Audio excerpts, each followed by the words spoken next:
hari ini sudah ada narasumber yang luar biasa, dan malam hari ini teman-teman semua, para manajer, para SM, deputi dan semuanya boleh bertanya ya.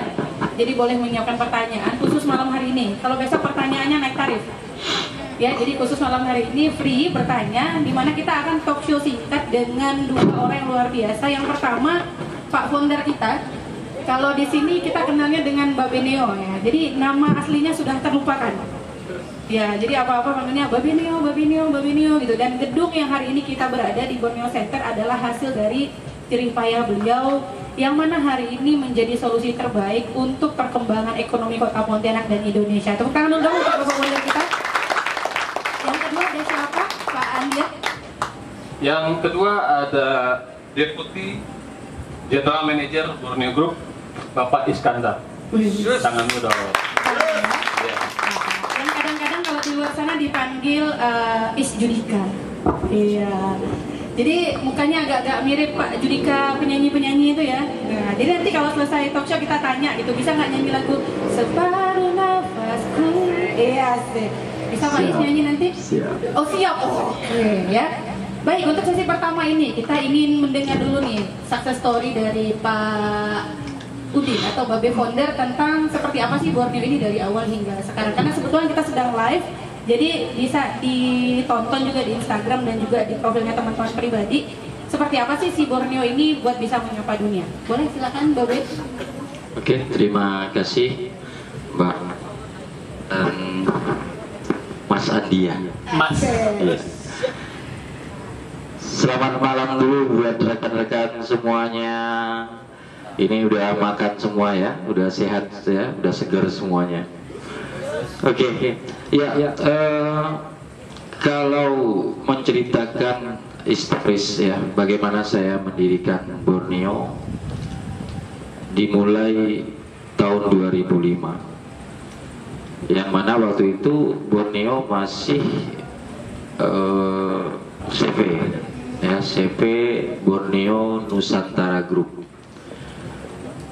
Kala itu saya masih produk yang kita masih direct selling, yaitu tangga.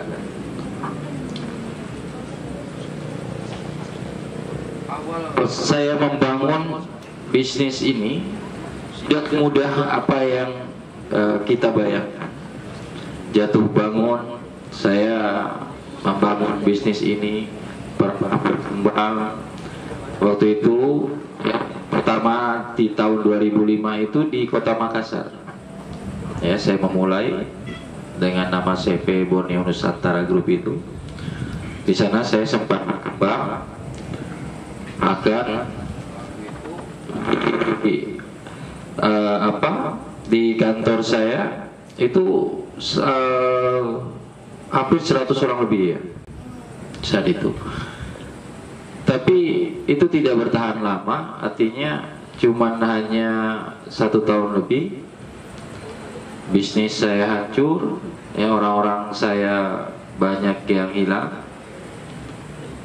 Akhirnya saya harus memulai lagi dan ekspansi ke Balikpapan ya.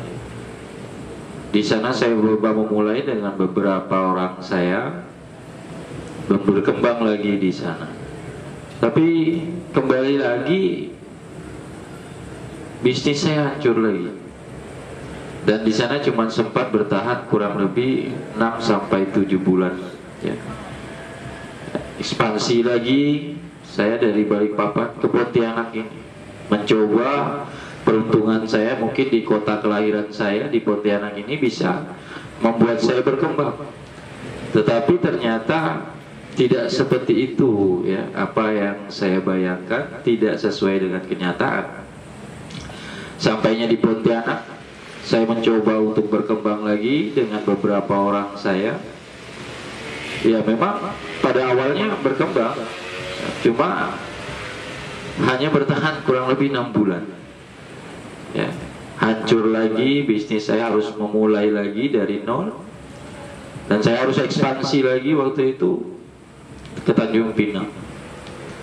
ya, dan di Tanjung Pinang saya berkembang lagi, hancur lagi, ekspansi lagi ke Palembang. Begitu juga di Palembang, berkembang, hancur lagi, ekspansi lagi. Dan di tahun 2008 itu saya sempat berkembang pesat. Saya juga sempat waktu itu membangun rumah. Namun ada satu kesalahan yang saya lakukan waktu itu. Saya tidak pernah melihat kantor-kantor cabang saya. Saya asik dengan dunia saya waktu itu. Akhirnya di tahun 2009 itu hancur lagi. Apa yang saya punya, rumah, kendaraan, semuanya habis. Dan saya harus memulai lagi dari nol. Bahkan di tahun itu untuk saya ekspansi pergi ke Pekanbaru, itu saya harus menjual spring bed waktu itu. Sampai segitunya ya? Iya, untuk beli tiket waktu itu ya. Saya harus ekspansi ke pergi ya, bukan ekspansi itu, tapi pergi ya dari Pontianak, karena ini masalah mental ya, karena kondisi mental saya ketika saya baru membangun rumah itu baru 3 bulan saya tempatin, tapi bisnis saya hancur. Ya, saya harus menjual itu semua dan saya harus memulai dari nol.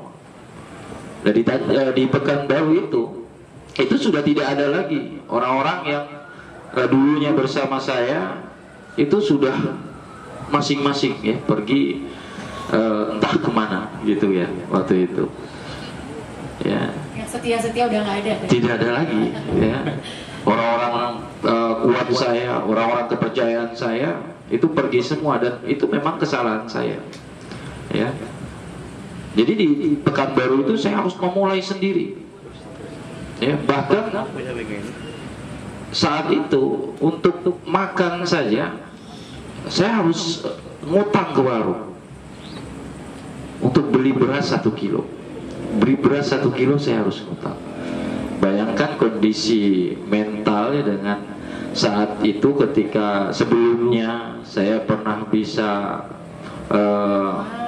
iya ya, artinya saya berkecukupan ya, tapi untuk kondisi itu di saat itu saya harus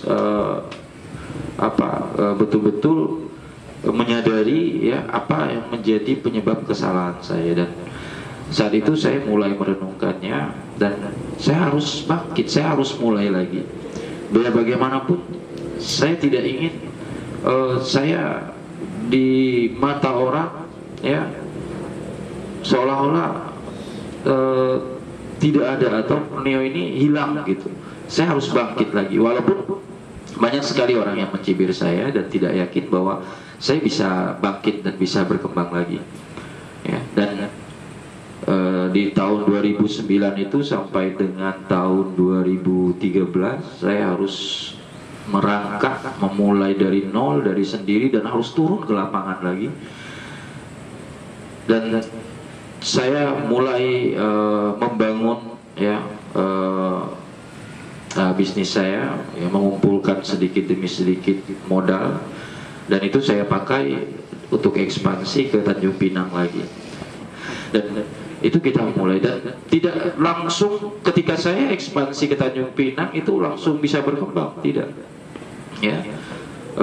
Saya harus memulai ya betul-betul untuk dari awal ya, sedikit demi sedikit ya. Saya mulai untuk mengumpulkan modal, karena berkaitan dengan modal untuk produk-produk saya itu kurang lebih hampir 6 bulan saya di sana untuk mempersiapkan itu ya, baik kantor saya, karena kantor saya waktu itu tuh rumah ya yang saya sewa, dan itu pun nyicil kala itu.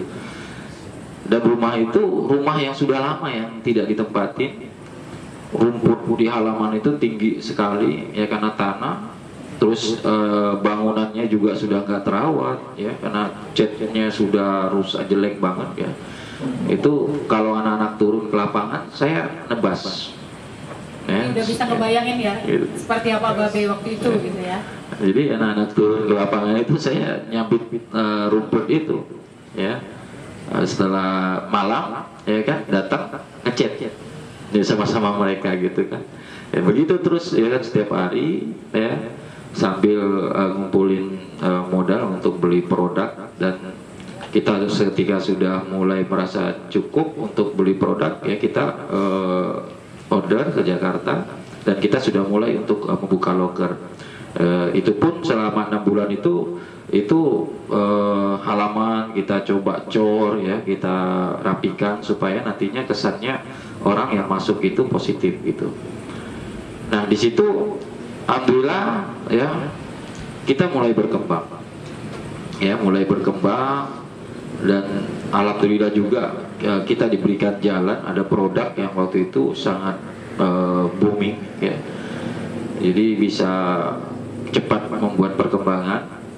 Bahkan alhamdulillah saya juga di sana sempat beli kendaraan, ya awalnya motor, ya nggak lama kemudian bisa beli mobil. Lalu saya coba untuk ekspansi, ya dari Tanjung Pinang itu saya ekspansi ke Batam, itu tahun 2014, dan di sana saya mulai berkembang, ya mulai bangun bisnis saya lagi, dan sempat berkembang sekali. Bahkan waktu itu satu kantor saya pernah, di satu kantor saya itu 115 orang. Banyak ya Pak Andia ya? Banyak. 115. Ya, di Batam ya dulu. Iya, di Batam. Okay. Namun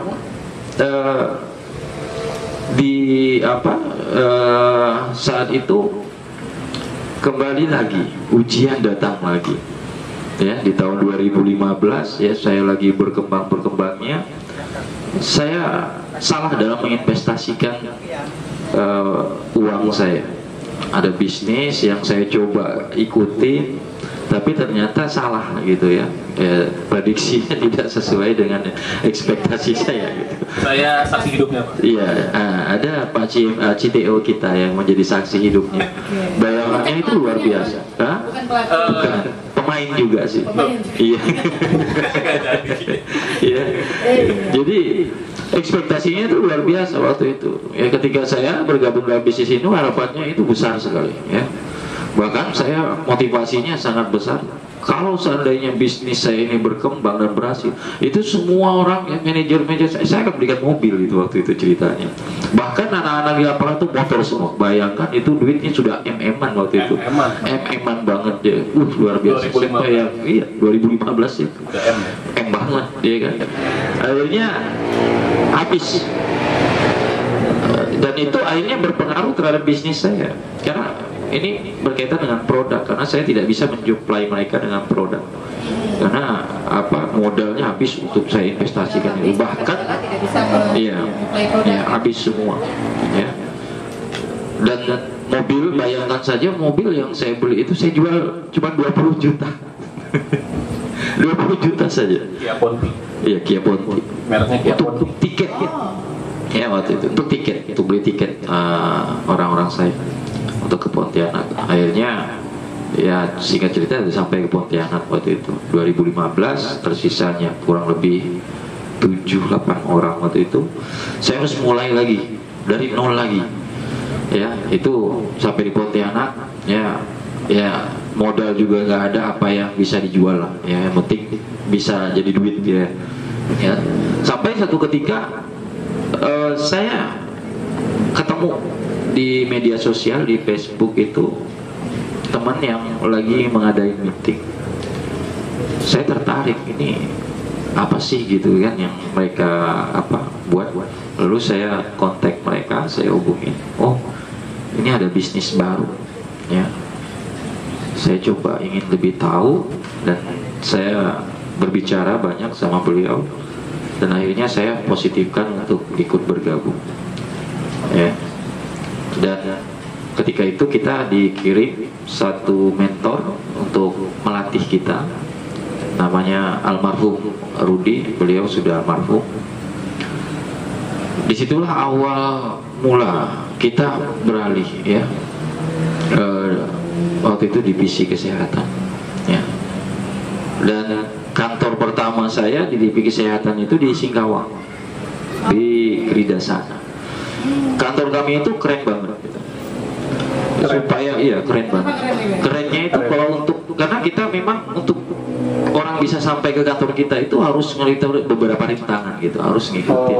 Ya. Berarti ujiannya dari depan duluan. Betul. Ya, jadi orang yang sampai kantor kita itu pasti berhasil. Pasti lulus. Iya, lulus karena dia sudah ngelewatin rintangan. Karena harus masuk gang, belok kiri, belok kanan, belok kiri, belok kanan gitu kan. Sampai itu pakai penunjuk arahnya aja sudah berapa plat nama gitu. Kayak benteng Takeshi gitu. Iya, betul. Ya. Dan sampai ke depan situ patokannya apa? Tong sampah. Nah, belum pintarnya tuh. belum. Jadi ada tempat pembuangan sampah, keciuman bau sampah itu kantor kita waktu itu. Iya, itu. Jadi memang berat juga ya di awal. berat banget, ya. Pakai banget. Pakai banget ya. Untung nggak kayak sekarang masuk gedung sebelah kanan masuk gang Oh, kalau sekarang dari jauh juga dari depan sudah kelihatan, ya kan?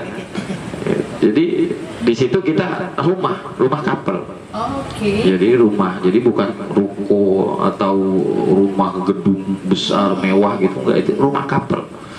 Ya, 2x3 gitu ya. Ruangan meetingnya itu 2x3.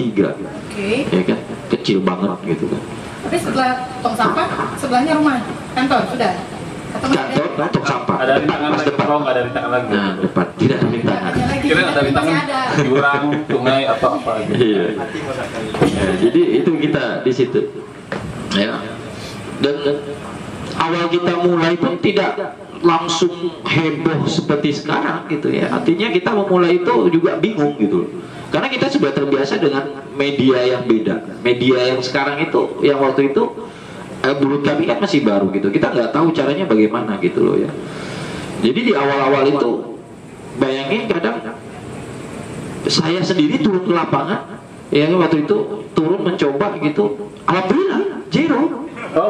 Founder turun ke lapangan, alhamdulillah zero. Boleh tepuk tangan dong. Tepuk tangan dulu. Berarti founder pun pernah mengalami zero. Tapi jangan perusahaan. Salah satu orang yang mendampingin saya sebelah saya. Ya kan? Nah, omset ya, kalau bicara omset ya menyedihkan banget gitu. Bahkan kadang nggak sampai 100.000 gitu kan omset ini. Ngajak mereka makan di luar nombok gitu ya kan. Apalagi bicara omset. Sampailah waktu itu kita akhirnya menemukan trik ya gitu. Nah itu akhirnya mulai terbuka itu jalannya itu. Kayaknya luas banget jalannya itu. Bayangin aja ya kan, waktu itu maminya turun sama Pak Is itu kewalahan, orang antri luar biasa sampai nggak sempat makan mereka. Tapi kan banyak duit ya. Mereka founder, mereka karena kan mereka check up. Mereka main setriknya dikit. Jadi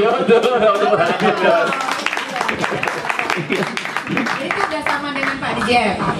Sudah. Mendampingi dari kota Singkawang. Iya. Jadi gimana tuh kalau dari sudut pandang Pak DJM tuh prosesnya tuh? Oke, terima kasih. Selamat malam semua. Selamat malam.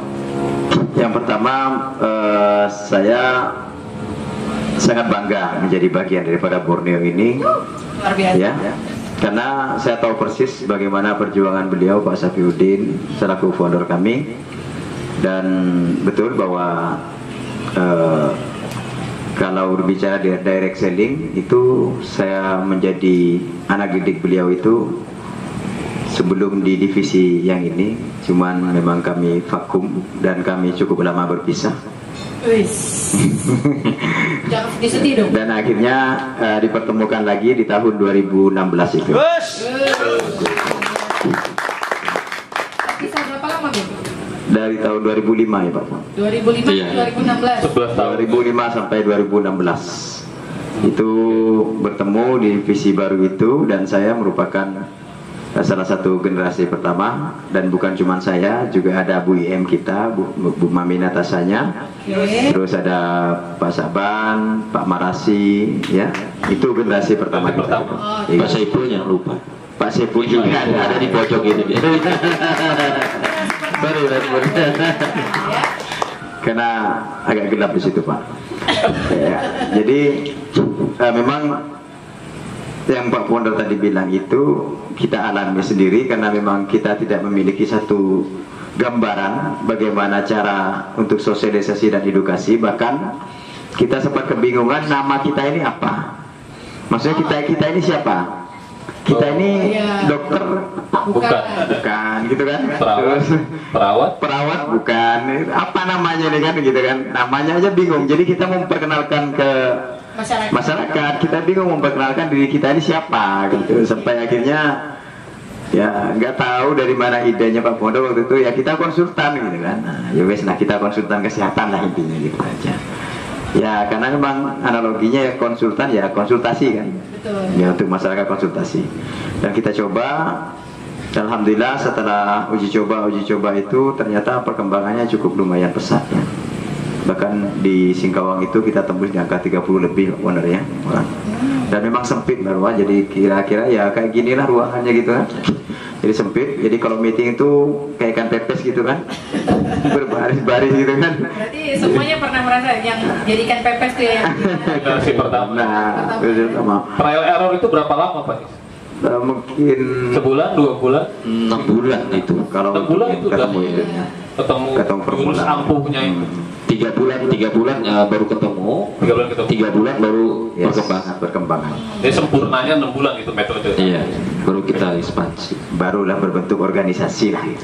Seperti itu. Berarti lahir cikal bakalnya dari gang kecil, belok kiri, belok kanan, lurus dikit ke sampah.